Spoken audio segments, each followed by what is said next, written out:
नमस्कार, स्वागत है आपका आपके सितारे में। मैं हूं विकास शर्मा। इंसान की इच्छाएं जीवन में कभी कम नहीं होती हैं। एक मनोरथ पूरा होता है तो दूसरी कामना मन में आने लगती है, और हर मनोकामना पूरी हो ये जरूरी भी नहीं है।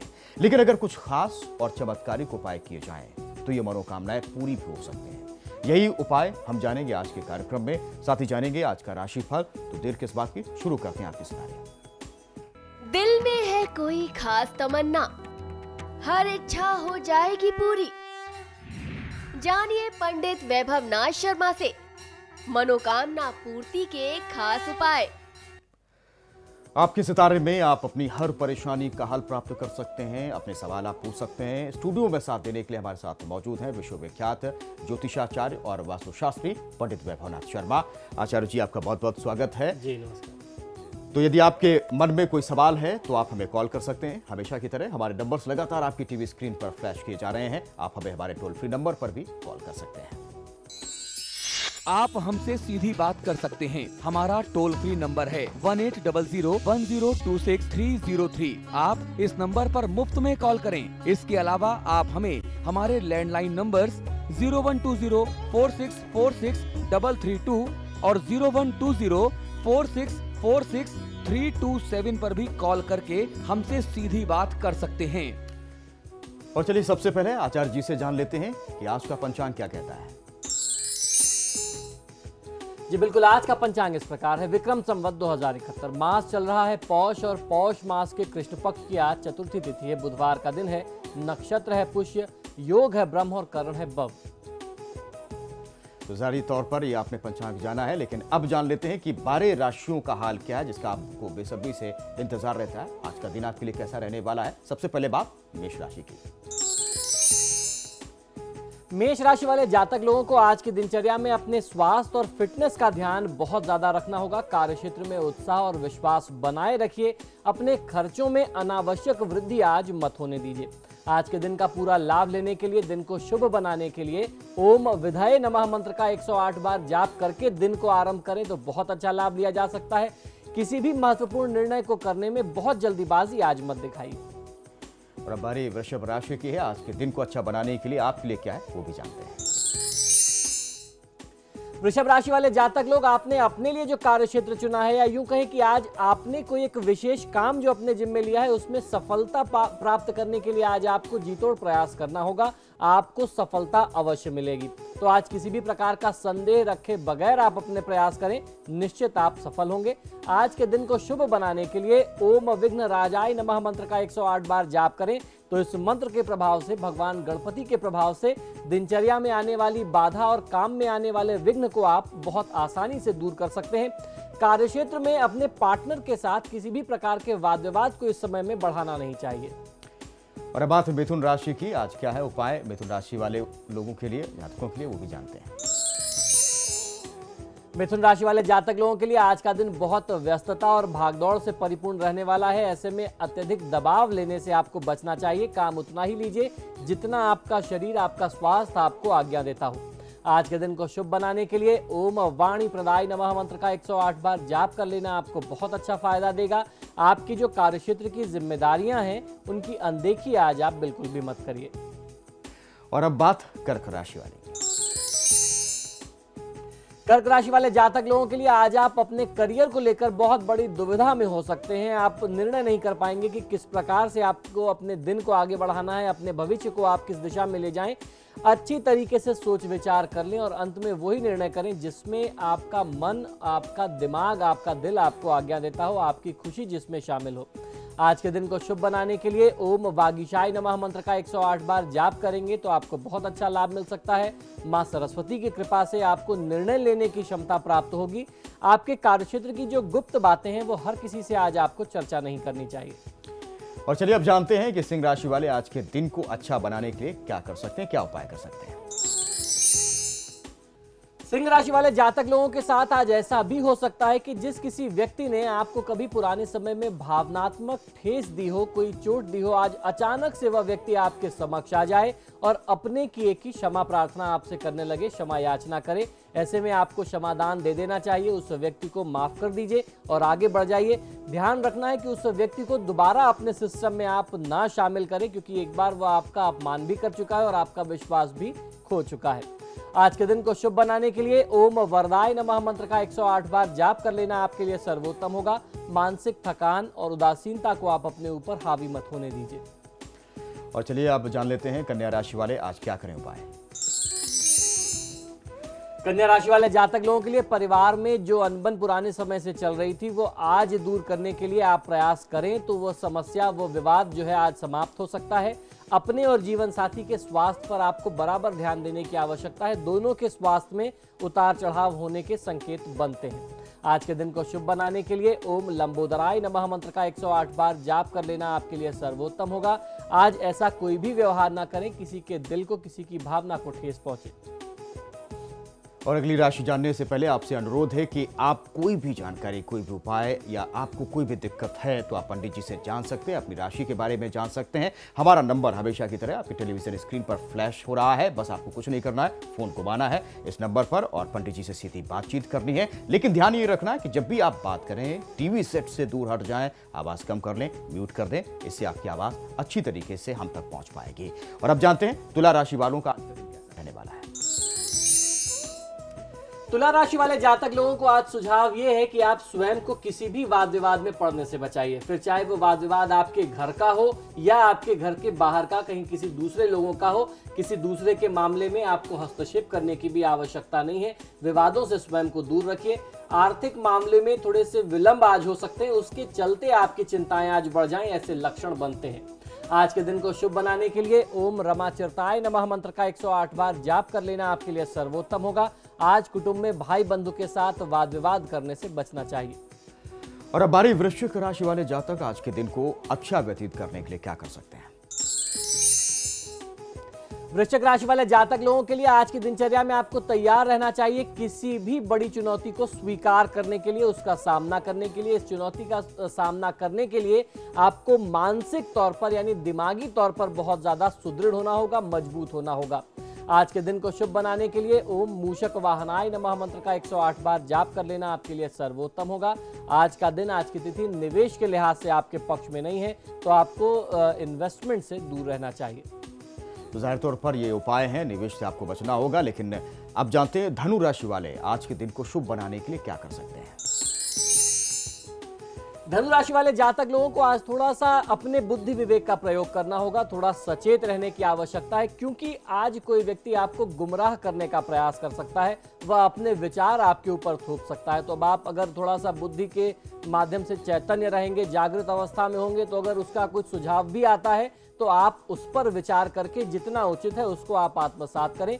विद्यार्थी वर्ग के लिए विद्याभ्यास करने का आज बहुत अच्छा दिन है। आप अपनी पढ़ाई लिखाई में बहुत अच्छा प्रदर्शन कर सकते हैं। आपके घर परिवार में शांतिपूर्ण वातावरण बना रहने वाला है। आज के दिन को शुभ बनाने के लिए ओम मुनि स्तुत्याय नमः मंत्र का 108 बार जाप कर लेना आपके लिए सर्वोत्तम होगा। किसी गरीब व्यक्ति का या उसकी परिस्थिति का, उसके हाल का, वेशभूषा का अनादर अपमान मत करिए। मकर राशि वाले भी इस वक्त इंतजार कर रहे हैं, जातकों के लिए क्या कुछ आज बेहतर हो सकता है वो जानिए। मकर राशि वाले जातक लोगों के लिए दैनिक कार्यों में आपके कुछ अवरोध आ सकता है, उससे आपको बहुत हताश और निराश नहीं होना चाहिए। व्यावसायिक क्षेत्र में उच्च अधिकारी गण के साथ वाद विवाद न हो। आज आपको ऐसा व्यवहार, ऐसा बर्ताव रखना चाहिए। अपनी वाणी और अपने व्यवहार को बहुत नियंत्रित और बहुत सौम्य बनाने का प्रयास करिए। आज के दिन को शुभ बनाने के लिए ओम माइने नमः मंत्र का 108 बार जाप करेंगे तो बहुत अच्छा फायदा मिल सकता है। क्रोध करने से आज बचना चाहिए। और अब जान लेते हैं कुंभ राशि वाले जातकों के लिए आज का दिन कैसा रहने वाला है। कुंभ राशि वाले जातक लोगों के लिए आज आपके दिमाग में कोई बहुत बढ़िया विचार आ सकता है जो आपके करियर के लिहाज से बहुत शुभ फलदायी सिद्ध होने वाला है। तो जैसे ही ये विचार, ये आइडिया आपके पास आता है, उसको आप अमल में लाना शुरू कर दें, उस पर काम आरंभ करें, आपको बहुत अच्छी सफलता मिल सकती है। आज के दिन को शुभ बनाने के लिए ओम भक्ति प्रियाय नमः मंत्र का 108 बार जाप कर लेना आपके लिए सर्वोत्तम होगा। किसी की निंदा करने से आज बचना चाहिए। और अब बारी मीन राशि वाले जातकों की। मीन राशि वाले जातक लोगों के लिए आज आपके जीवन में कोई ऐसा बदलाव आ सकता है जो आपके जीवन को काफी लंबे समय तक प्रभावित करे, काफी शुभ मायनों में ये आपको प्रभावित करेगा। तो इस बदलाव को स्वीकार करने के लिए आपको तैयार रहना होगा। सोच विचार इन दिनों में थोड़ा सा मजबूत हो सकता है। चिंता करके यानी चिंतन करके, सोच विचार करके जो निर्णय करेंगे उसमें आपको सफलता मिलेगी। जल्दीबाजी में कोई निर्णय आप मत करिए। आज के दिन को शुभ बनाने के लिए ओम भक्त विघ्न विनाशनाय नमः मंत्र का 108 बार जाप कर लेने से दिनचर्या में आने वाली हर प्रकार की विघ्न बाधा को आप बहुत आसानी से भगवान गणेश की कृपा से दूर कर सकते हैं। अपने उत्साह में, आत्मविश्वास में किसी भी प्रकार की कमी मत होने दीजिए। और हमारे साथ इस बीच एक हमारी कॉलर विद्या जुड़ चुकी हैं हल्द्वानी से। विद्या, क्या जानना चाहती हैं आप? हेलो पंडित जी, नमस्ते। जी नमस्कार, बताइए। पंडित जी, मैं अपने पति के बारे में जानना चाहती हूँ। उनकी जन्म तिथि है 25 दिसंबर 1974 जी, और समय है रात्रि 2:45 और स्थान है दिल्ली। जी जी, बताएं किस विषय में जानना चाहती हैं? पंडित, उनकी 1 साल पहले जॉब छूट गई और नई कोई जॉब मिल रही है और कोई काम भी शुरू करना चाह रहे हैं तो हो नहीं पा रहा है। तो जानना चाहती हूँ कि उनके इसमें क्या है, मतलब। जी बिल्कुल, देखिए इनकी जन्म पत्रिका के अनुसार मंगल की महादशा में शुक्र की अंतर्दशा है। ये जो संयोग है इनकी कुंडली में, इस संयोग को ही मार्केश कहा जाता है, अर्थात ऐसी परिस्थिति जिसकी तुलना हम मनुष्य मृत्यु के समान करते हैं। कई बार आपने ऐसा अनुभव किया होगा, परिस्थितियां हमारे सामने आ जाती है कि व्यक्ति अमूमन बोल पड़ता है कि इससे तो बेहतर था कि हम मर जाते। वही परिस्थिति ग्रहों की इनके लिए बन रही है। मंगल की महादशा है, शुक्र की अंतर्दशा है। मंगल का संयोग दूसरे भाव में इनकी कुंडली में राहु के साथ बन रहा है। वहीं शुक्र जिन भावों का स्वामी है वो बहुत शुभ नहीं है। मंगल दूसरे और सप्तम भाव का स्वामी है, अपनी राशि में तो बैठा है, लेकिन जो उसका संयोग राहु के साथ है वो बहुत अशुभ है। दूसरी तरफ बात करते हैं शुक्र की। शुक्र एक तरफ लग्नेश तो है, साथ ही साथ अष्टमेश भी है और तीसरे स्थान में बैठा है जो संघर्ष में वृद्धि कर रहा है। तो ऐसी स्थिति में सबसे पहला जो काम आप लोगों को करना चाहिए पति पत्नी को मिलकर के, वो ये है कि भगवान श्री हनुमान जी की पूजा आराधना करें, जिससे मंगल और राहु का ये जो अशुभ योग है उसमें आपको काफ़ी राहत मिल सके। और जब थोड़ी सी परिस्थितियां ठीक हो जाती हैं तो मंगल, राहु, केतु और शुक्र का इनका आप निदान कर लें, जाप करा करके शांति कराएं, बहुत अच्छा फायदा मिल जाएगा। उम्मीद करते हैं विद्या को ये उपाय समझ में आया होगा। और इस बीच बाड़मेर का रुख करते हैं, हमारे दर्शक शशिकांत जुड़ चुके हैं। शशिकांत जी, क्या पूछना चाहते हैं? ऐसा सर, मेरा जन्म तारीख है 19 मई 1970 जी, 1971 सॉरी 19 मई 1971 जी, 11:30 बजे जी। मतलब पूछना है कि कोई भी काम करता हूँ उसमें कुछ न कुछ अटकाव या रुकावट आती है, इसका क्या कारण है? जी बिल्कुल, आप अपना जन्म समय एक बार पुनः दोहरा दीजिए।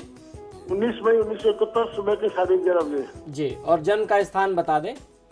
जैसिंदर, JAISINDR, बाड़मेर जिले में गाँव है जैसिंदर। जी जी। देखिए, आपने कहा कि आपके कार्य, व्यापार में, व्यवसाय में बहुत सारी बाधाएं आती हैं। आप कोई भी काम करते हैं वो बहुत सुचारू रूप से चलता नहीं। उसकी जो स्थिति आपकी कुंडली में बन रही है उसका कारण है बुध की महादशा में राहु की अंतर्दशा है। बुध आपके लिए तीसरे और 12वें भाव का स्वामी है। तीसरा स्थान जो है वह संघर्ष का स्थान है और 12वां भाव जो व्यय जो स्थान होता है वो व्यय का, खर्चों का हाउस होता है। ऐसे में सीधा सीधा संबंध यही है कि आपकी आमदनी अठन्नी है और खर्चा रुपया है। साथ ही साथ सप्तम भाव, जिसको दाम्पत्य के अलावा अपने व्यापार का भी स्थान मानते हैं, वहां आपकी कुंडली में मंगल और राहु की स्थिति है। तो जितनी मेहनत से, जितने पराक्रम से आप जो कुछ भी कमा करके लाते हैं वह येन किन प्रकारेण किसी न किसी गलत कामों में या जहां आवश्यकता नहीं भी होती वहां वह पैसा खर्च हो जाता है। तो ऐसी स्थिति से बचने के लिए देवी दुर्गा और भगवान गणेश की पूजा आराधना आप करें। दुर्गा चालीसा और गणेश चालीसा का पाठ आज से शुरू करिए। बुधवार का दिन है, आपको बहुत अच्छा फायदा मिलेगा। बिल्कुल। और इस बीच हमारे साथ हल्द्वानी से हमारे एक दर्शक खुशबू जुड़ चुकी हैं। खुशबू, पूछिए अपना सवाल। हाँ जी, गुरु जी नमस्कार। जी नमस्कार, बताइए। जी, मैं अपने भाई के बारे में पूछना चाहती हूँ। जी अवश्य। इसका डेट ऑफ बर्थ है 8 जुलाई 1990। जी। जन्म समय है 4:13 सुबह के। जी। स्थान है हल्द्वानी। जी जी, मैं जानना चाहती हूँ, इसने वैसे बीटेक किया हुआ है, अभी 1 साल से ऊपर हो गया, इसकी अभी नौकरी कहीं अच्छी जगह लग नहीं रही है। जी। पर इसका भविष्य कैसा होगा? अपने मन की बात ये किसी को बताता नहीं है, मतलब कैसा रहेगा इसका आगे भविष्य, नौकरी कब तक लग जाएगी इसकी? जी बिल्कुल, देखिए वर्तमान समय में इस जातक के लिए बहुत सुंदर योग बना हुआ है। ऐसी कुंडली बहुत कम देखने को मिलती है और ये कहना चाहूंगा कि थोड़ा सा इनको एक उचित मार्गदर्शन की, इनको एक सही गाइडेंस की जरूरत है। एक सही रास्ता इनको पकड़ा दिया जाए, फिर इनको किसी चीज की आवश्यकता नहीं है। इनका जीवन जो है बहुत सुंदर हो सकता है। वर्तमान समय में बृहस्पति की महादशा है और बृहस्पति इनकी कुंडली में लग्न और दशम, जिसे फर्स्ट हाउस और 10th हाउस कहते हैं, दशम भाव जो है वो सीधे तौर पर कर्म से जुड़ा हुआ है, जिसे हम करियर का हाउस कहते हैं। तो अगर भगवान विष्णु की पूजा आराधना करें तो मैं समझता हूं कि बहुत कम समय में बहुत अच्छा लाभ लिया जा सकता है। और बृहस्पति की जो स्थिति है इनकी कुंडली में, वह दशम को देख रही है, तो निश्चित ही बहुत अच्छी संभावनाएं इनके लिए है। आने वाले समय में इनको सबसे ज्यादा जरूरत पड़ेगी शनि और राहु की शांति कराने की। तो जब एक बार इनका करियर सेट हो जाता है, शनि राहु की शांति करा लीजिए, आय में कभी बाधा नहीं होगी, जीवन बहुत सुखमय रहने वाला है। बिल्कुल। और उर्मिला जी जुड़ चुकी हैं नोएडा से, हमारे अगली कॉलर हैं। उर्मिला जी, क्या जानना चाहती हैं आप? हाँ, मेरे बेटे का डेट ऑफ बर्थ है 11/8/1980 जी, रात के 10:05 जी, फिरोजपुर पंजाब। जी, मैं इसके भविष्य के बारे में जानना चाहती हूँ, इसका कब भाग्य उदय होगा और जी। इसको स्त्री सुख कैसा मिलेगा और कहाँ से। जी। इसकी शादी पहले हुई थी तो सिर्फ 3 महीने चली है, हमें बहुत धोखा सा मिला है। तो मैं जानना चाहती हूँ कि अब इसकी शादी कैसी रहेगी और क्या उसको अच्छा करने के लिए मैं करूँ। देखिए इसीलिए ज्योतिष के बारे में कहते हैं, कितनी भी बातें लोग करते रहें, ज्योतिष को किसी भी व्यक्ति का पूरे उसके जीवन का एक आईना समझना चाहिए। आपने इनके दाम्पत्य जीवन के बारे में प्रश्न किया, मैं आपको यही बताने जा रहा था कि इस जातक की कुंडली में सप्तम भाव में शनि मंगल का अंगारक योग बना हुआ है। शनि मंगल आपस में अति शत्रु का संयोग रखते हैं। ऐसी स्थिति में इस व्यक्ति का दाम्पत्य जीवन बहुत सुखद नहीं होगा। निश्चित ही आपने स्वयं बताया कि अलगाव की स्थिति आ चुकी है, धोखे की स्थिति है। और ये जो सप्तम भाव होता है सिर्फ दाम्पत्य का नहीं होता, ये पार्टनरशिप का होता है, चाहे वो लाइफ पार्टनर हो या बिजनेस पार्टनर हो। अगर ये व्यक्ति भविष्य में पार्टनरशिप में कोई बिजनेस भी करता है तो उसमें भी इनको धोखा मिलना होता है। तो ऐसे में सबसे पहला काम, और जब तक आप उस ग्रह की, उस जड़ की जो समस्या है, अगर आप उस समस्या का जड़ से निदान ना करें तो आप कोई बहुत बड़े परिवर्तन की उम्मीद नहीं कर सकते। और सबसे प्रामाणिक निदान होता है ग्रहों का वैदिक मंत्रों का जाप करा करके शांति कराना। मंगल के लिए 44,000 मंत्र, शनि के लिए 1,02,000 मंत्रों का जाप करा करके शांति कराइए। तब कह सकते हैं कि इनके भावी जीवन में दाम्पत्य सुख की प्राप्ति इनको पुनः हो पाएगी। जहां तक आपने पुनः विवाह की बात पूछी है तो 2016 में संयोग इनके लिए दोबारा दिखाई देता है। और इस बीच ऋतु जी जुड़ चुकी हैं कानपुर से, हमारे अगली कॉलर हैं। ऋतु जी, क्या जानना चाहती हैं आप? पंडित जी नमस्कार। जी नमस्कार, बताइए। पंडित जी अपने इनके बारे में जानना, नरेंद्र कुशवाहा के बारे में जानना चाहते थे कि व्यापार अभी आलू का किया है जी, लेकिन अभी सही से चल नहीं रहा और हमें डेट वर्क तो इनकी मालूम नहीं है जी, लेकिन बच्चे के नाम से किया है, रौनक कुशवाहा के नाम से। जी, जी। देखिए, जिस जातक का जन्म विवरण नहीं मालूम होता, ऐसे में ज्योतिष में प्रश्न लग्न की एक विद्या है। जिस समय में जिस लग्न में प्रश्न किया जाए उस समय का गोचर क्या कहता है, उस समय की ग्रहों की परिस्थितियों के आधार पर फलादेश करते हैं। तो आपने व्यापार को लेकर के प्रश्न किया है। देखिए, ये समय कुछ कष्टकारी तो जरूर है, थोड़ा सा कष्ट भी रहेगा, संघर्ष भी रहेगा। आपने बताया कि बच्चे के नाम से काम किया है, रौनक कुशवाहा बच्चे का नाम है, तो प्रश्न लग्न को देखते हुए संघर्ष की स्थिति रहेगी। लेकिन इसमें अगर निरंतर लगे रहे तो आगामी भविष्य में बहुत ज्यादा इनको निराश नहीं होना होगा या दोबारा फिर कोई व्यापार में परिवर्तन, लाइन चेंज नहीं करनी पड़ेगी। तो ये समय इनके लिए बहुत अच्छा है। सबसे ज्यादा जरूरी है क्योंकि प्रश्न लग्न जो है वो शनि की महादशा और बुध की अंतर्दशा का आता है। तो भगवान शिव की पूजा आराधना आप दोनों पति पत्नी करें, बहुत अच्छा फायदा मिल सकता है। बिल्कुल। और यहाँ रुकेंगे एक छोटे से ब्रेक के बाद आचार्य जी बताएंगे आज का महा उपाय, जिसमें जानेंगे मनोकामना पूर्ति के अचूक उपाय। बने रहिए हमारे साथ।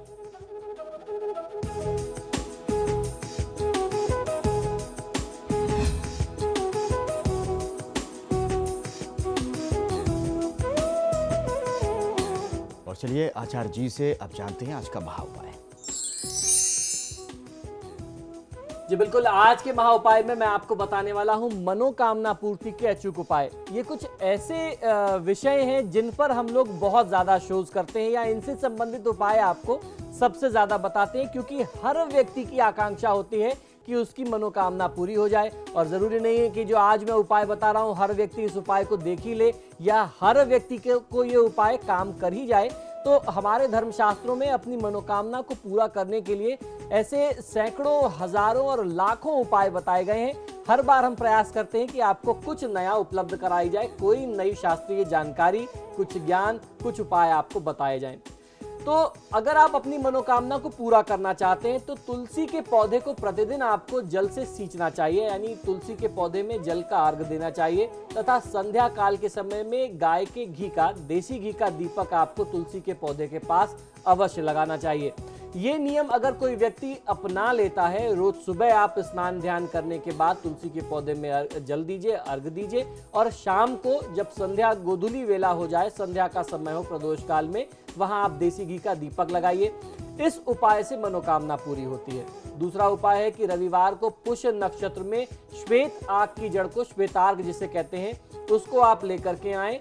जो आग का पौधा होता है उसको बहुत विशेष नक्षत्रों में रवि पुष्य या गुरु पुष्य में प्राप्त करके उस जड़ से गणेश जी की प्रतिमा, गणेश जी की आकृति उकेरी जाती है। उस जड़ पर गणेश जी का स्वरूप बनाया जाता है और उन्हें अपने पूजा स्थान में रख करके, यदि प्राण प्रतिष्ठित करके या अगर प्राण प्रतिष्ठित किए बिना भी कोई व्यक्ति पूजा आराधना करता है तो वह साक्षात गणेश का स्वरूप है। भगवान शिव की कृपा उस व्यक्ति को, उस जातक को मिलती है जो इस गणेश के स्वरूप की पूजा आराधना करता है। तो आपको करना यही है कि आप उस स्वरूप को अपने मंदिर में स्थापित करें और फिर उन्हें खीर का भोग अपने हाथों से लगाएं। लाल कनेर के पुष्प तथा चंदन आदि से उनकी आप पूजा आराधना करें। तत्पश्चात गणेश जी के बीज मंत्र ओम गंग के अंत में नमः जोड़ करके, ओम गंग नमः शब्द जोड़ करके 108 बार आप जाप करें। बहुत अच्छा फायदा मिलता है। बहुत सारे लोग इन गणपति का एक प्रयोग ये भी करते हैं कि श्वेतार्घ गणपति की जब आप स्थापना कर लेते हैं, पूजा आराधना कर लेते हैं, तो किसी चांदी के पात्र को पूरा सिंदूर से भर देते हैं या चांदी के पात्र में इस प्रतिमा को डाल दीजिए और ऊपर से पूरा सिंदूर से भर दीजिए और इस पात्र को उठा करके आप अपने कैश बॉक्स में, अपने गले में रखें, धन रखने के स्थान में रखें। ये चमत्कारी और माना हुआ प्रयोग है। किसी भी परिस्थिति में धन की कमी आपके जीवन में नहीं आएगी और सुख, समृद्धि, ऐश्वर्य को आप प्राप्त करेंगे। मन में जो भी आकांक्षा होगी, सोचते ही वो आकांक्षा आपकी पूरी हो जाएगी। तीसरा उपाय है कि सोमवार की सुबह प्रातः काल में गौरी शंकर रुद्राक्ष को आप लेकर के भगवान शिव के मंदिर में जाएं और भगवान शिव के ऊपर अर्पित करें। गौरी शंकर रुद्राक्ष सोमवार के दिन भगवान शिव को अर्पित करने से भी आपकी समस्त मनोकांक्षाएं पूर्ण होती हैं। वहीं प्रदोष की तिथि में सुबह सुबह बेलपत्र, बिल्वपत्र लेकर के उस पर एक सफेद चंदन की आप बिंदी लगा दें और वह अपने मनोरथ बोलते हुए शिवलिंग पर अर्पित करें। तो कितनी भी आपकी कठिन से कठिन मनोकामना ना हो, दुर्लभ भी मनोरथ सिद्ध हो जाते हैं। जो आपके लिए बहुत बड़े लगते हो, भगवान गणेश की कृपा से वह कामना सिद्ध होती है। बड़ के पत्ते पर यानी बरगद के पत्ते पर अपनी मनोकामना लिख करके बहते हुए जल में यदि आप प्रवाहित कर दें, इससे भी आपकी मनोकामना पूरी होती है। मनोकामना किसी भी भाषा में आप लिख सकते हैं। आप हिंदी बोलने वाले हैं, बंगाली हैं, मराठी हैं, किसी भी भाषा का व्यक्ति अपनी भाषा में अपनी समझ के अनुसार अपनी मनोकामना को लिख करके जल में प्रवाहित कर सकता है। दूसरा उपाय यह है कि नए सूती लाल कपड़े में जटा वाला नारियल बांध करके बहते हुए जल में प्रवाहित करने से भी आपकी मनोकामनाएं पूरी होती हैं। जब आप इसे प्रवाहित कर रहे हो तो अपनी मनोकामना बोलते रहें और ये प्रवाहित कर दें। ये जटा वाला नारियल प्रवाहित करने के लिए रविवार, मंगलवार और शनिवार की तिथियां बहुत विशेषकर खास होती हैं आपकी मनोकामना सिद्धि के लिए। तो आचार्य जी ने इतने सारे उपाय बता दिए हैं, आपको उपाय ये करने हैं और आपकी मनोकामना पूरी होगी। हमारे दर्शक भी लगातार जुड़ रहे हैं चिड़ावा राजस्थान से। इस बीच खुशबू हमारे साथ जुड़ चुकी है। खुशबू, क्या जानना चाहती हैं? नमस्कार पंडित जी। जी नमस्कार, बताइए। वो पंडित जी, मैं अपने भैया के बारे में जानना चाहती हूँ। उनकी जन्म तिथि है 1 अप्रैल 1996। समय है 3:15। सुबह का है या शाम का? सुबह का 3:15 है। वो पढ़ाई में उसका दिमाग नहीं लगता, आगे फ्यूचर में क्या करेगा? जी, आप भाई साहब का जन्म स्थान बता दें। जन्म स्थान चिड़ावा है। जी, देखिए, इनकी जन्म पत्रिका के अनुसार शुक्र की महादशा में बुध की अंतर्दशा है, तो निश्चित ही शुक्र की महादशा वाले जातक और खास तौर पर जो युवा हैं, किशोर हैं, कम उम्र के हैं, वो खेलकूद में ज़्यादा होंगे, क्योंकि शुक्र का जो आधिपत्य क्षेत्र है वो मौज मस्ती, खाना पीना, घूमना फिरना, एंटरटेनमेंट, फिल्में, खेलकूद, इन्हीं सारी चीज़ों में रुझान ज़्यादा होगा। तो ऐसे में आपको करना ये चाहिए कि शुक्रवार के दिन एक पैकेट दूध ले लीजिए या 250 ग्राम, आधा किलो दूध ले लीजिए, थोड़ा सा दही और चावल ले लीजिए। 250 ग्राम की मात्रा में दही चावल भी लिए जा सकते हैं। कुछ दक्षिणा के साथ 11 रुपए या 21 रुपए लगा करके भाई साहब के हाथों से किसी ब्राह्मण को मंदिर में दान करवाइए। 8 शुक्रवार को ये दान करा दीजिए, उनका मन जो है पढ़ाई में लगने लगेगा, बाकी विषयों से उनका मन जो है वो हट जाएगा और पूरा उनका ध्यान जो है अपनी पढ़ाई में आ जाएगा। तो बिल्कुल तमाम दर्शक हमारे साथ जुड़े और उन्होंने जो सवाल पूछे हैं आचार्य जी ने उनका जवाब दिया है, उपाय भी आपको बताए हैं और आप आचार्य जी से किसी भी वक्त ये सवाल पूछ सकते हैं। तो आचार्य जी हमारे साथ जुड़े, आचार्य जी आपका बहुत बहुत शुक्रिया। फिलहाल आपके सितारे में आज के लिए इतना ही। नमस्कार।